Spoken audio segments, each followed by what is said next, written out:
I believe now we're going to hear from Stephanie Grisham. Stephanie Grisham.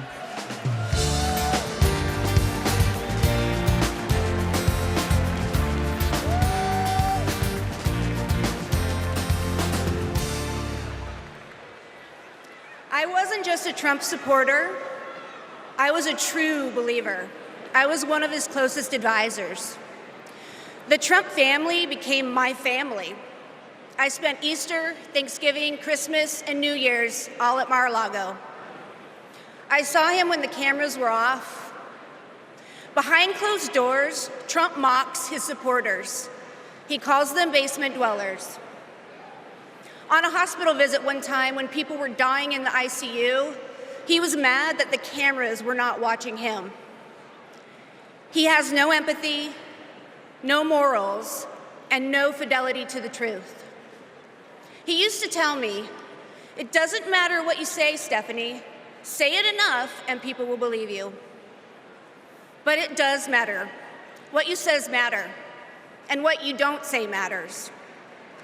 On January 6th, I asked Melania if we could at least tweet that while peaceful protest is the right of every American, there's no place for lawlessness or violence. She replied with one word: no. I became the first senior staffer to resign that day. I couldn't be part of the insanity any longer. When I was press secretary, I got skewered for never holding a White House briefing. It's because, unlike my boss, I never wanted to stand at that podium and lie. Now here I am, behind a podium, advocating for a Democrat. And that's because I love my country more than my party. Kamala Harris tells the truth. She respects the American people, and she has my vote. Thank you. Abby Phillip, it is really remarkable when you think about the fact that not only are former Trump officials endorsing Kamala Harris, but there are so many notable Trump officials who weren't even present at the Republican convention, including his former vice president, who is not voting for Donald Trump. I mean, there's a living former Republican president who probably wouldn't step foot in a Trump-run Republican National Convention, which says an enormous amount about the state of the Republican Party under Trump.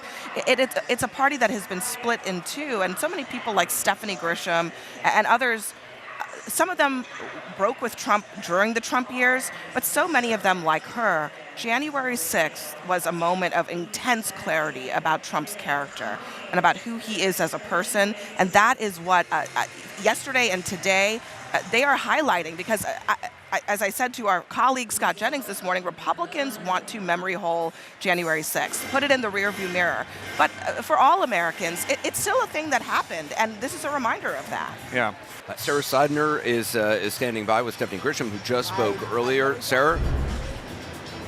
All right, we are here with Stephanie Grisham. You will remember she is Donald Trump's former press secretary. She is now here speaking at the DNC because she has been very clear. She has completely changed her mind on who should be the president of the United States and who should not. I just want to ask you, what was this moment like when you decided, I cannot do this anymore, I cannot be a part of this administration anymore, and you ended up here speaking at the DNC? I know. I had tried to resign actually a few times prior to January 6th, but Melania had talked me out of it. We were really, really close. January 6th, of course, like I said in my speech, was the day that I just couldn't be there anymore. I knew that he knew what he was doing. I was so disappointed that Melania wouldn't do at least something to try to quell the violence. And I haven't looked back since. Now, to be here is not something I ever thought in my career or life I would ever be. But I'm proud of it. I stand by it. And it's been great. Everybody's been wonderful. In a word, what was it like up there? Surreal. But I had to tell the truth. It was terrifying. I'm not going to lie. I'm waiting for all the backlash that I'm going to get. You know how it goes. But I think it was really important. And if I reached even a handful of independents or a handful of Republicans that will just go behind that voting booth in the private and vote their conscience and vote not for party, then I will have done my job. Stephanie Grisham, thank you so much for taking the time with us. I really appreciate you doing that. She did mention to me, by the way, that, she is waiting for the response and the reaction and the attacks that always come when she is front and center. Those attacks she is worried about because sometimes they put her life in danger. She's worried about how Donald Trump is going to respond to her speaking at the Democratic National Convention.